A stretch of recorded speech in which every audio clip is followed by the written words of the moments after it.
This video is a replay of a trade I took today. Now, it probably goes without saying, but I'll say it anyway. I am not a financial advisor, and trading entails risk. Just because I got these results today doesn't mean that I can get these every day, nor that you can. Remember, the entire premise of the investing project and the $1 million experiment is that I am not an expert, and yet I am learning how to do this. So for heaven's sake, don't just blindly copy me. Instead, find a mentor, someone who is an expert, and join their community. Pay for their mentorship. This approach has worked very well for me, and it likely will for you too. So use this video partly as education and partly as inspiration. After all, if I can learn this, you can too. All right, so I started the month 6 here with a certain amount of exuberance that ended up kind of blowing up on me a tiny bit. We had the first trade I took was the MYM. I took 4 contracts in the MYM. I kept it a bit small because this wasn't, to my way of thinking, an irresistible A+ setup. It was okay. It was bouncing off the pre-market low. It's below the previous day's low. It's not terrible, but it's not exactly a brilliant setup. It's almost more like a breakout, which I don't trade typically. But if you look at this, what happened in the pre-market hours, it was coming down quite substantially. It seemed like it took it bounced reasonably solidly. We have 1, 2, 3 green 5-minute candles, and I ended up getting in above this 4th 5-minute candle. So it was like 20 minutes of up, and I got in up here. So this one actually was not a bad trade setup, not A+ necessarily, but not bad. And I got in about half size, and I took a little bit more risk than I took in the right amount of risk for roughly half size, and so that was fine. Let me go ahead and play this back, and we'll talk about it. But almost immediately after that, I did something that I think was not smart, and that is I was swayed by some conversation that was going on in the community that I was part of, and there were people saying, "Hey, the ES looks like a long." I don't know. I don't think it looks like a long, and I didn't. But I got into it anyway, and so we're a little bit ahead of this. So it was at 6:49, and this what you're seeing right now is 6:47.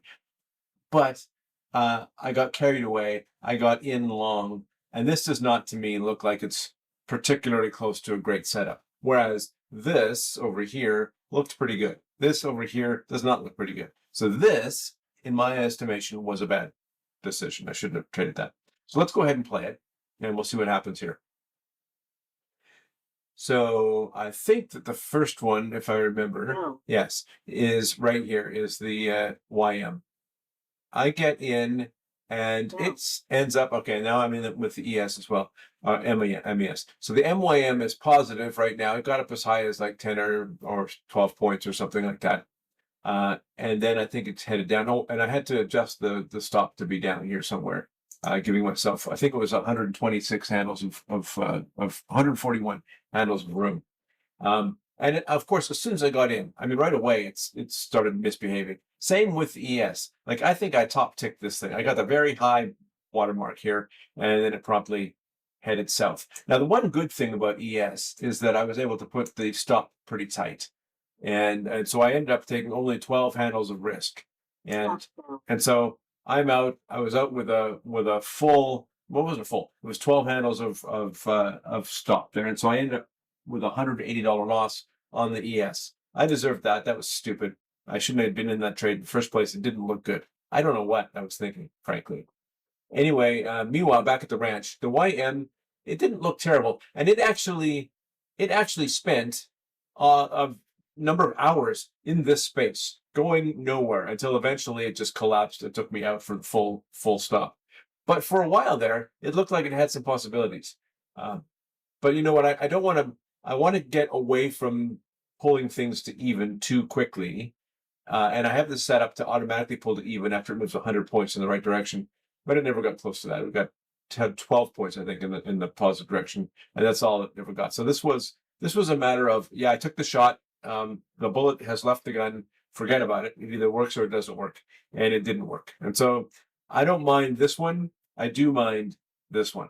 So I'm going to cut straight to the chase here. This took a full 141 handle loss on 4 contracts. That's $282 negative for the MYM and $180 negative for the MES. That's a total of 462 of a loss. That sucked. This one was price of business. This one was price of stupidity. So there you go.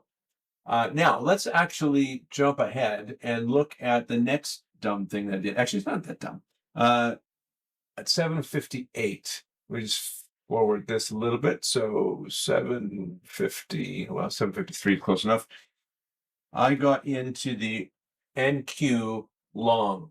And so what I was thinking here was there's one of these green levels. If you look at these two green levels that I've written here, one was sort of at the low of the other day. There's a support level here. There's a low of this great big 4-hour bar. It seemed like a good level. It had bounced, and it looked like an opportunity for it to potentially bounce again.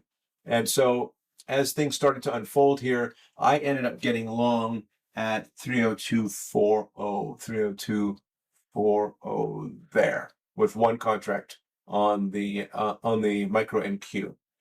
So let's go ahead and play that. And what I did here is it moved pretty happily in the right direction. And I will, let me just see, what I ended up taking 100 handles. So this fit nicely, actually. So if you see this, the 100 handles, that's about the right spot, the right amount of room. 14 points or so below low. I like 20, but that's fine. And this ended up moving in the right direction fairly substantially, fairly quickly. And I decided once it had moved 45 points in the right direction that I wanted to preserve capital here just in case it changed its mind. And by the time it moved 45 handles in the right direction, I moved this to even. Now, normally it moves to even after it moves 50 points in the right direction. It got to 48. And, I remember at 45 saying, that's close enough. I'm moving that because I've been burned a number of times recently with markets that just snap back, and it's been ugly. So there I am. That was the high water mark here, 48 points, I think. And then it promptly lost steam and came and took me out. Now, a couple of things. When this red bar appeared, no, that wasn't it. Was this it? I don't think it was. I was thinking about, I think what I did is I put another buy above this. I was thinking about if it was really going to go, I figured it had quite a bit of room to go because it probably wants to get to its high, which is up here. I might not get there today, but I thought it wanted to go. So I was going to say, all right, if this was a red bar that got ignored and we're going to end up, taking out the high and going for a newer high, I would get in with one more long and then move my stop to, my break even to up a little bit. Anyway, that never happened. This collapsed and I ended up out even, and that's fine. I think that's perfectly reasonable to be out even. Now, let me just keep this going. At 8:51, I did something that turned out to be ill-advised. And that is, I saw we had 1, 2, 3, 4-ish red bars, and we end up with a bar that goes down and forms quite a nice wick and turns into a green bar. And I thought, oh, he's nice, this one. And thought, okay, I'm going to go ahead and use that wick as the opportunity. And I got in long at 302.34 right there. I got back in long right there. Take that one away. Yeah, so let's let this play. And the reason I did this is because of this, number one, because of this wick. And, this is like a pullback that it then got bought up and potentially would be heading upwards. Yeah. And so this is giving me some grief here. It's not letting me show the stop. Anyway, I put the stop just below here because this bar here was where I was the one that made me want to get into this. So I put the stop down, about 15 handles below this, and I ended up taking, I think, 44 handles of risk. That's not bad. 44 handles is $88. That's that's a cheap way to get a trade on. So I was happy enough to do that. Unfortunately, however, or just as the case may be, it didn't have the gumption to go up. It did prove me wrong. It came down, stopped me out, and I lost $88 on that trade. This one I'm not upset about. This was a fair shot. We had what looked like it could be a pullback, Turned out the putback failed. Oh well. I mean, I waited for the wick. I got in on the green candle. I had a reasonably tight stop. All the things here were fine. I don't know if it was an A+ setup, but it was a reasonable setup with a very small risk, relatively speaking, with a decent shot at a positive return. So I don't regret this trade, even though it didn't work. In fact, the $282 plus the 88 here, which would have been $370 of loss, I don't regret that. That was fair cost of doing business. I'm annoyed about the $180 loss on the MES because that was just dumb. Anyway, so it was a negative day today, down $550, but you know what? That's the way it goes. Better luck tomorrow.